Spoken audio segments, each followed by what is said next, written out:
Welcome to the Archaeology and Metal Detecting Magazine Weekly Newscast. Hi everyone, I'm Dave Sadler from the Archaeology and Metal Detecting Magazine with another week's review of the archaeology and metal detecting news throughout the world. Hope you're all well. First up this week, a Russian farmer has unearthed a bizarre 2,000-year-old skeleton of a laughing man with a deformed skull and perfect teeth. Rustam Mudayev made the surprising skeleton discovery alongside a hoard of ancient jewellery and weaponry. Stunning gold and silver jewellery, weaponry, valuables and artistic household items were found next to the chieftain's skeleton in a grave close to the Caspian Sea in southern Russia. Mudayev's spade made an unusual noise and it emerged he had struck an ancient bronze pot near the village of, here we go, here's Dave's with his pronunciation, Nikolsokoy in the Astrakhan region. So, the local museum, they've been on site, obviously excavated and recorded everything, and the museum's scientific researcher Georgy Stukolov said as soon as the snow melted we organised an expedition to the village. After inspecting the burial site, we understood that to be a royal mound, one of the sites where ancient nomads buried their nobility.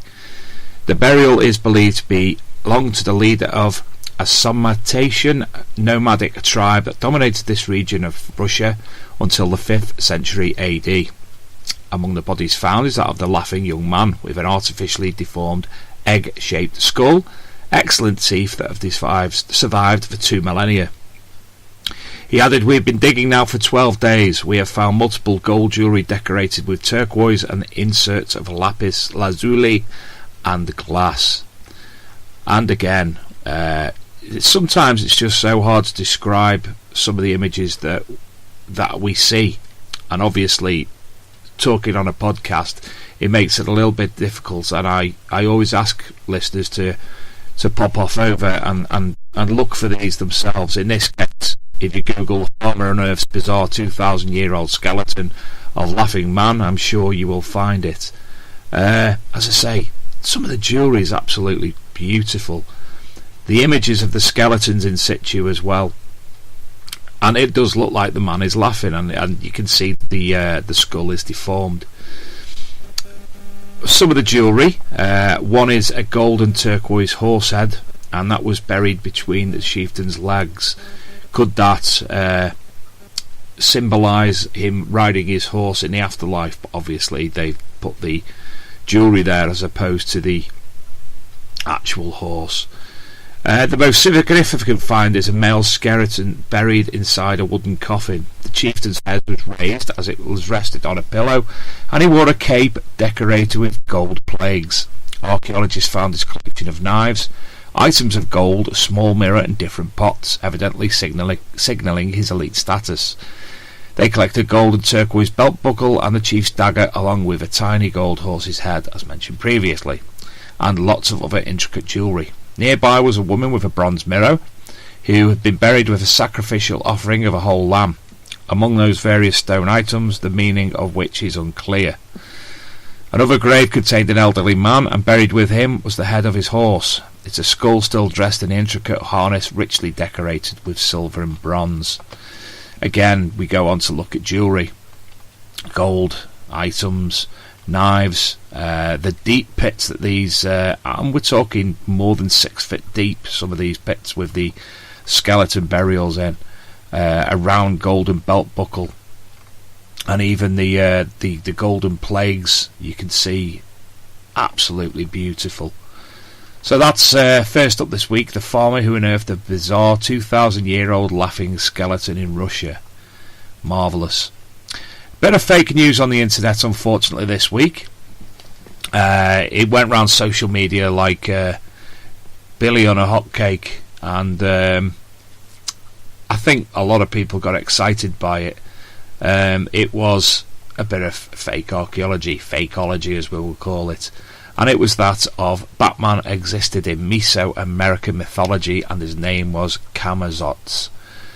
Now obviously there are a lot of beliefs within archaeology, that a lot of websites dedicated to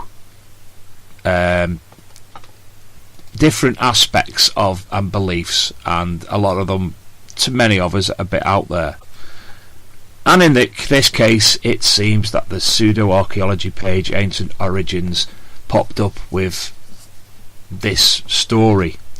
Leading on from that and doing a bit of research, we've actually found out that Warner Brothers Entertainment, with the support of Mexican Museum of Design, invited a lot of people in 2014 to come up with Batman through Mexican creativity, art and such like.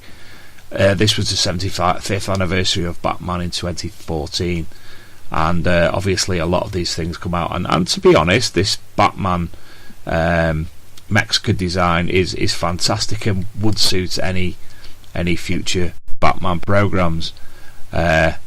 Unfortunately, as I say, it was created for the 75th anniversary, but was bandied about via the site previously mentioned as something of consequence. Unfortunately, that wasn't the case. So sadly, we were a bit let down by that, including ourselves. You know, we were initially shared the article on the Archaeology and Metal Detecting magazine Facebook page. So apologies for that. We do unfortunately not see everything that comes through. There are more than one person, so it was in fact me who shared it in this case, but it's since been removed, and the explanation of its fakeness has been issued thereafter.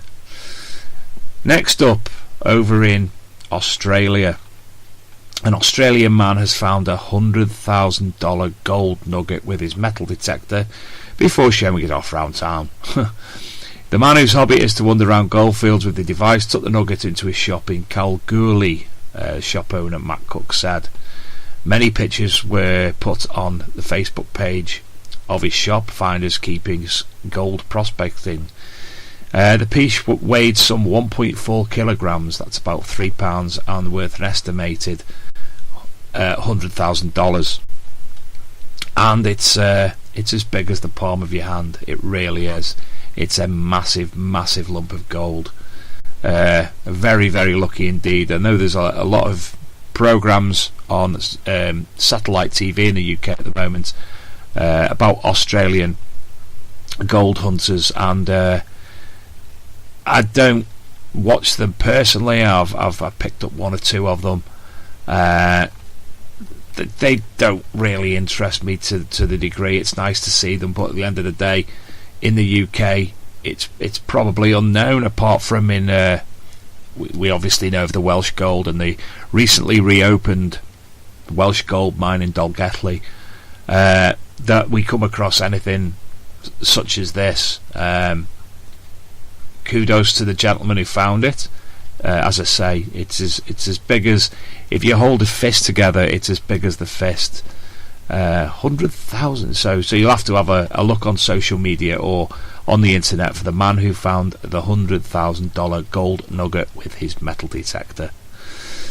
Over to Egypt. We all love Egypt. Archaeologists discover an ancient 2,600-year-old military fortress in Egypt. They've uncovered the remains of two towers of the military fortress dating back to the 26th dynasty, the last native dynasty to rule Egypt before the Persian conquest in 525 BC. This discovery was made in North Sinai in an archaeological site known as Tal al-Qidwa, according to the Egyptian Ministry of Antiquities. The head of the Egyptian Antiquities Department, Ayman Ashmawi, said they discovered southeastern and northeastern towers and part of a wall extending for 85 metres. In 2008, archaeologists had excavated the eastern wall, but the fortress is so large it took until now to unearth more of the remains. Now, they've also found multiple items of interest, lots of artefacts, metal arrowheads were discovered there. And it's a massive site, it really is.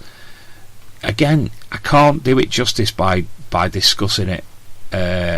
Images on the internet of the aerial view of the excavation of the site.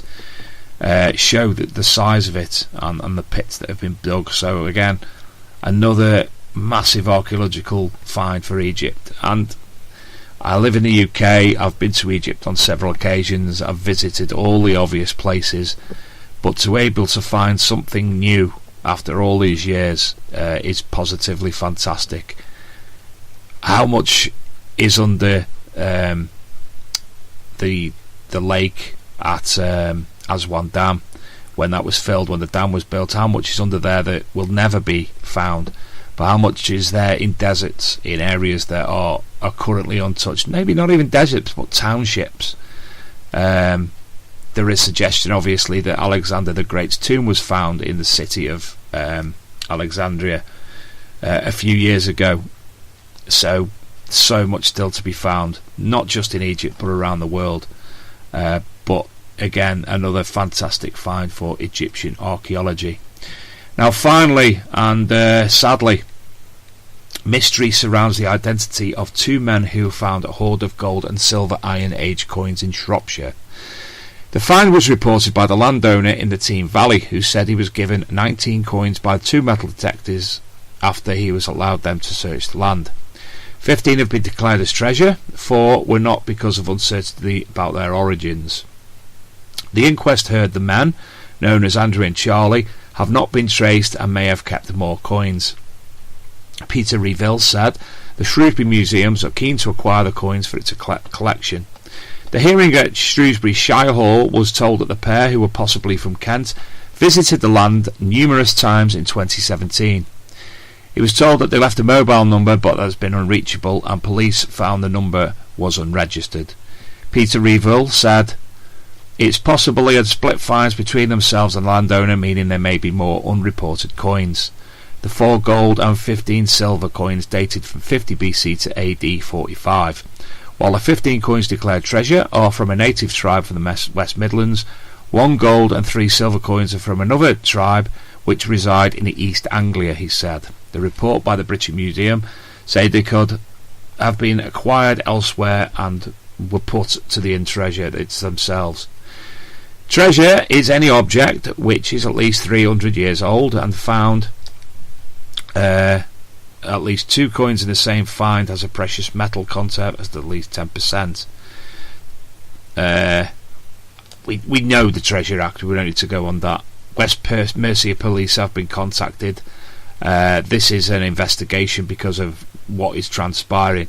While I'm actually reading that, something has come to mind of somebody who was arrested down in Eastbourne area, Sussex maybe, in the last year, and found to have a lot of artefacts that were not reported, which obviously is not what we're trying to achieve. We're trying to help the archaeological community. It's not about making money, it's about putting things into context of history. So if you are the people, please come forward. If you know the people, please contact them and ask them to come forward to West Mercia Police. It's been a busy old week. Glad to have got the newscast running again, back up and running. Really do like doing this, and as well as All Metal Mode UK. Unfortunately, I was my job. I did a part of the job I haven't done for a while this week, and it completely took it out of me. So I unfortunately was unable to appear on the All Metal Mode UK podcast this week, which guests from Deep Tech metal detecting company. So please give that a listen if you can. Again, as I always ask, please visit our website archmdmag.com, but also please look for the Archaeology and Metal Detecting magazine on both Twitter and Facebook. On the Facebook pages where 20, 30, 40 posts a day from around the archaeological, historical and metal detecting world appear, mainly by my good friend and co-editor of the magazine, Mr. Luke Higgins, but also several other people as well. So please give them a look. Hope you're all well, hope you have a great week, and we'll be back with you in the near future with our next instalment of the weekly newscast.